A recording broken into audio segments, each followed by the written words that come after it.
Hello students, I hope you all are fine. So again I am here with a new topic and today our topic is law of mass action. Students, this is the topic of unit 3 chemical kinetics class 12th. What is the law of mass action? According to the law of mass action, rate of reaction is directly proportional to the concentration of reactants.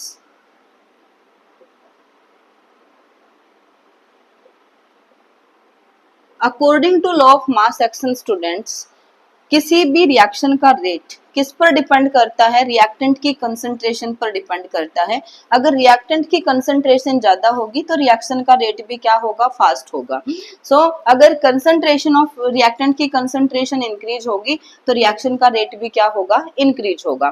For example, if we have an equation like this, okay, these are the reactants. After reacting, let us consider they are giving us any product. Okay students, so here we can write this in mathematical expression. How can we write? Rate of reaction is directly proportional to the product of concentration of reactant, each raised to power its stoichiometry coefficient. So according to law of mass action, we can write rate of the reaction in this way. Okay students, and rate is equal to K. K is the constant of proportionality. A raised to the power A and concentration of B raised to the power stoichiometry coefficient. So students, this is the equation according to law of mass action. But students, according to the rate law, rate law क्या कहता है कि ये जरूरी नहीं कि हम reactant की जितनी कंसंट्रेशन ले, जितने मोलिक्यूल्स हम रिएक्टेंट के ले, उन सब पर किसी रिएक्शन का रेट डिपेंड करें। ऐसा जरूरी नहीं है कि सभी रिएक्टेंट प्रोडक्ट की फॉर्मेशन में पार्ट लें, सभी की कंसंट्रेशन इक्वल भागीदार हो प्रोडक्ट को बनाने के लिए। ऐसा जरूरी नहीं है। जैसे क्रिकेट में जरूरी नहीं कि हर बॉल पर ही हमें रन मिले। रन कब मिलेगा? जब बॉल हमारी अच्छे से बैट पर हिट करेगी, एक अच्छी एनर्जी के साथ में हिट करेगी, कोलिजन अगर अच्छा होगा तब भी हमें रन मिलेगा, अदरवाइज रन नहीं मिलेगा। अगर हमारा कोलिजन इफेक्टिव है, हिटिंग इफेक्टिव है बॉल की बैट पर, तो तब भी रन मिलेगा, अदरवाइज रन नहीं मिलेगा। सेम वे से आगे हम कोलिजन थ्योरी को पढ़ेंगे कि होता क्या है जब एटम्स आपस में कोलाइड करते हैं। एटम आपस में कोलाइड करते हैं तो आफ्टर कोलिजन उनके बीच में बॉन्ड फॉर्म होते हैं जिससे प्रोडक्ट्स की फॉर्मेशन होती है। बट जरूरी नहीं कि सभी कोलिजन से ही हमें प्रोडक्ट मिले। अगर कोलिजन प्रॉपर होगा, प्रॉपर ओरिएंटेशन के साथ में होगा और इफेक्टिव एनर्जी के साथ में अफेक्टिव कोलिजन होगा तब भी प्रोडक्ट बनेगा, अदरवाइज प्रोडक्ट नहीं बनेगा। ओके, तो मान लिया हमने यहाँ पर टोटल कितने मोल थे इसके? ए, बट ए पर ना करके ओनली अल्फा कंसंट्रेशन पर ही, alpha moles per he rate of reaction depend करता है। और यहाँ पर बी की कंसंट्रेशन बी ना होकर केवल कितने पर डिपेंड करता है? बीटा पर। So according to rate law, इस इक्वेशन को हम कैसे लिख सकते हैं?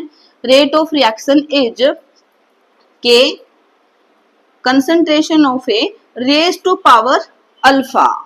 Alpha is the effective concentration, means जिन पर एक्चुअल में रेट ऑफ रिएक्शन डिपेंड करता है। Okay, concentration of the B and raise to power beta, means actual में कितने मोलिक्यूल्स बी के पार्टिसिपेट करते हैं, किसमें? फॉर मेकिंग प्रोडक्ट को बनाने में एक्चुअल में कितने मॉलिक्यूल पार्ट लेते हैं, that is the beta. Okay students, so we can write rate law in this way,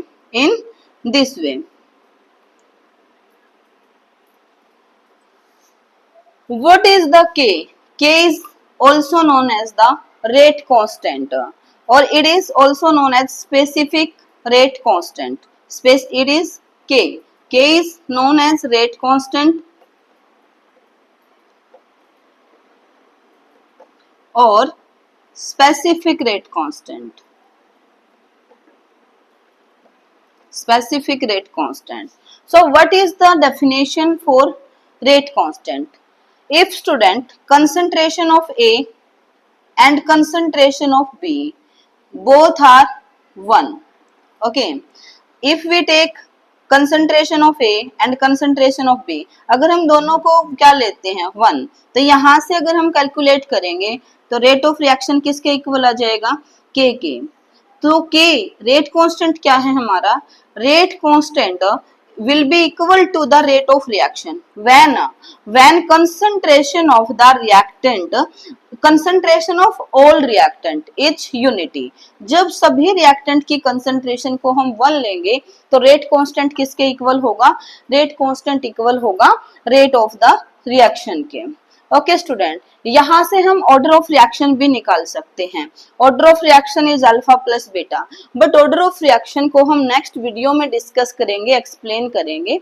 okay तो यहाँ पर हम केवल समझेंगे what is the rate law.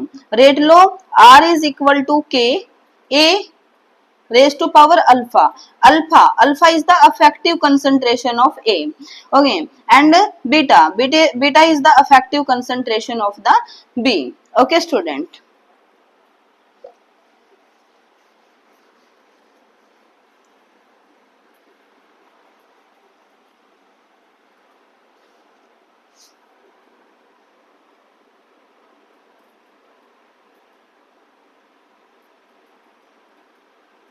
So student, what are the characteristics of this K? K is rate constant. Means what are the characteristics of this rate constant? First one, rate constant value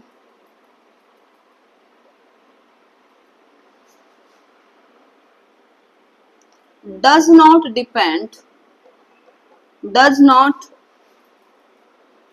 depend on concentration of reactant,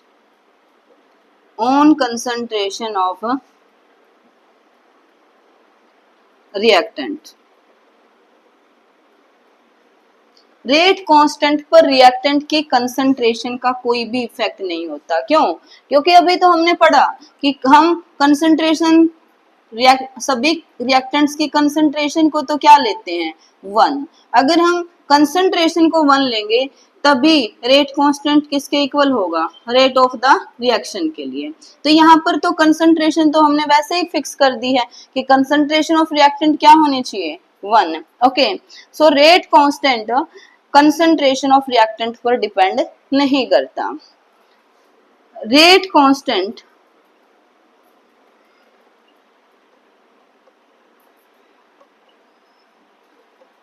depends on temperature,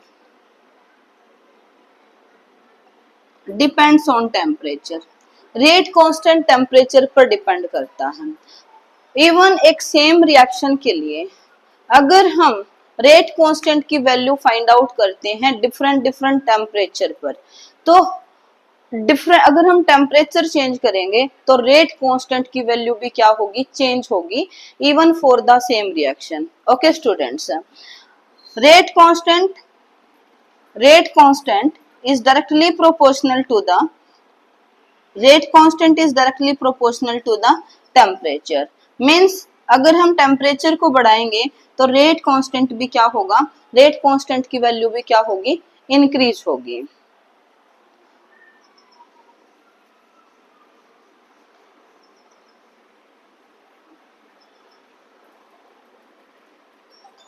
Now students, what is the unit for rate constant?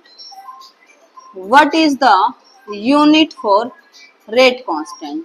Rate constant के लिए unit क्या होती है student?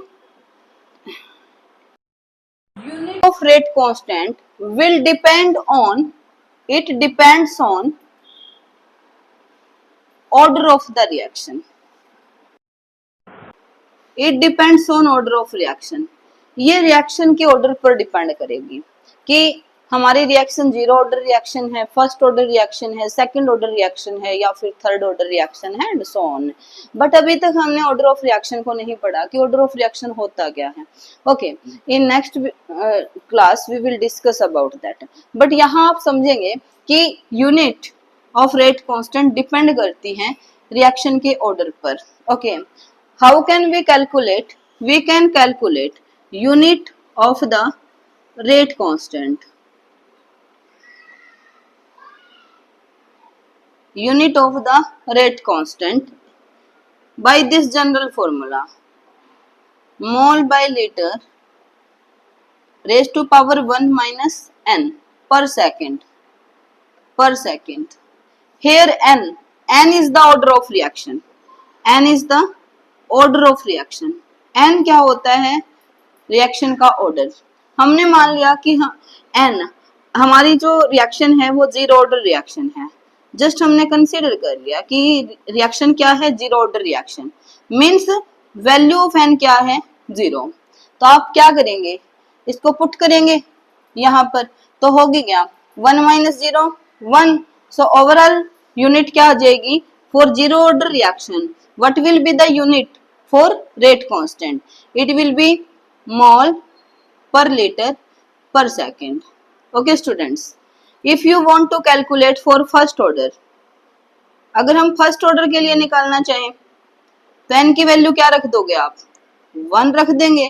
n की value क्या put कर देंगे हम? 1. तो n की वैल्यू यहाँ पुट करें, होगा क्या? 1 माइनस 1 जीरो, 1 माइनस 1 जीरो. तो यहाँ से मोल बाय लीटर 1 माइनस 1 जीरो पर second. Student you know very well, अगर किसी की भी पावर जीरो है, किसी भी नंबर की या फिर किसी की भी अगर पावर जीरो है तो इसकी वैल्यू क्या होगी? 1. सो 1 इंटू पर सेकेंड. ओके, सो यहाँ पर आफ्टर कैलकुलेशन हमें क्या मिलेगा? पर सेकेंड. सो फर्स्ट ऑर्डर के लिए रेट कांस्टेंट की यूनिट क्या होगी? पर सेकेंड. ऐसे ही आप सेकंड ऑर्डर के लिए भी निकाल देंगे. अगर रिएक्शन क्या है? Second order.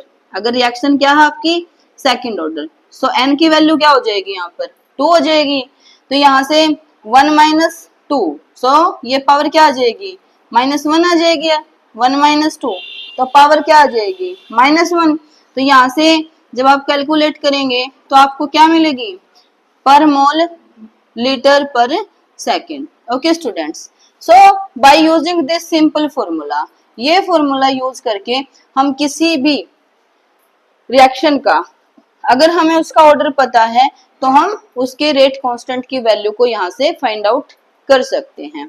ओके स्टूडेंट्स, इससे पहले हमने पढ़ा रेट ऑफ द रिएक्शन और अब हम पढ़ रहे हैं रेट कांस्टेंट. रेट कांस्टेंट और रेट ऑफ रिएक्शन में क्या डिफरेंस है? What is difference between rate of the reaction and rate constant?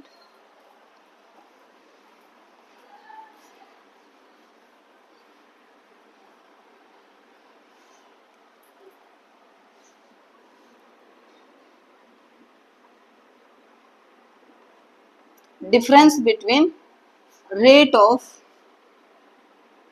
reaction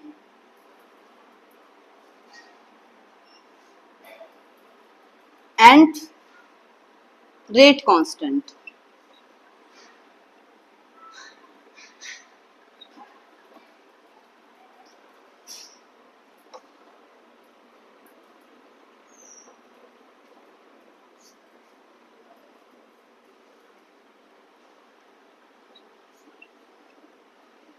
Students, we have already discussed about both of them. What is rate of reaction? Rate of reaction क्या होती है हमारी? Rate of reaction is change in concentration. It is change in concentration. किसकी? Change in concentration of reactant or product. Of reactants or products. According to the time.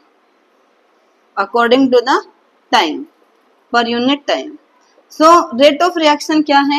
change in concentration of reaction, change in concentration of reactant and product with the time, that is known as the rate of reaction, कि time के according reactant और product की concentration में कितना change आया, या फिर हम ये कहें कि decrease in concentration of reactant with time and increase in concentration of the product with time, कि भी टाइम के अकॉर्डिंग रिएक्टेंट की कंसंट्रेशन कितनी डिक्रीज हुई है और प्रोडक्ट की कंसंट्रेशन कितनी इंक्रीज हुई है, वो क्या है, rate of the reaction. But student rate constant क्या है, rate constant is the rate of reaction, it is also rate of reaction, but when concentration of all reactants is unity, rate constant rate of reaction के equal होगा, कब होगा, जब reactants की concentration हम क्या लेंगे, यूनिटी लेंगे, 1 लेंगे। Okay, second point, rate of reaction, it depends on concentration of reactants, it depends on concentration of reactants, ये रिएक्टेंट्स की कंसंट्रेशन पर डिपेंड करता है। अगर रिएक्टेंट्स की कंसंट्रेशन बढ़ेगी तो रिएक्शन का रेट भी बढ़ेगा, क्यों, क्योंकि अगर कंसंट्रेशन बढ़ेगी तो कोलिजन बढ़ेगा, पार्टिकल्स के बीच में क्या होगा, कोलिजन बढ़ेगा तो प्रोडक्ट की फॉर्मेशन भी क्या होगी, लार्ज एक्सटेंट से होगी, ज्यादा होगी। ओके, तो यहाँ पर rate of reaction concentration of reactant पर डिपेंड करता है, रिएक्टेंट की कंसंट्रेशन पर डिपेंड करता है। रिएक्टेंट की कंसंट्रेशन बढ़ाने से रिएक्शन का रेट क्या होगा, इंक्रीज होगा, बढ़ेगा। बट यहाँ पर ऑलरेडी हमने डिस्कस किया है, rate constant do not depend on concentration of the reactant, on concentration of reactant। यहाँ पर क्योंकि हम हर बार सभी कंसंट्रेशन की वैल्यू क्या ले रहे हैं, 1 यूनिटी ले रहे हैं, तो ओवरऑल रेट कांस्टेंट हमारा रिएक्टेंट की कंसंट्रेशन पर डिपेंड नहीं करेगा। Next point is it's unit for rate of reaction, it will be always mole per liter per second। Rate of reaction के लिए यूनिट हमारी ऑलवेज क्या रहेगी, मोल पर लीटर पर सेकेंड। क्यों, क्योंकि रेट ऑफ रिएक्शन क्या था, change in concentration per unit time, concentration की यूनिट क्या होती है, मोल पर litre and per unit time, so mole पर लीटर पर सेकेंड। तो यहाँ पर यूनिट हमेशा सेम रहती है और वो क्या है, मोल पर लीटर पर second. But in case of the rate constant this unit change, unit of rate constant change according to order of reaction. जैसे अभी हमने पढ़ा कि भी जीरो ऑर्डर के लिए रेट कांस्टेंट की यूनिट अलग होती है, फर्स्ट के लिए डिफरेंट है। ओके, तो यहाँ पर अगर रिएक्शन का ऑर्डर चेंज होगा तो रेट कांस्टेंट की यूनिट भी क्या होगी, चेंज होगी। Okay students, so today we have discussed about the law of mass action, rate law and rate constant. Okay, I hope all points are clear to you. If you have any doubt then you can comment me. Okay students, so thank you, have a nice day.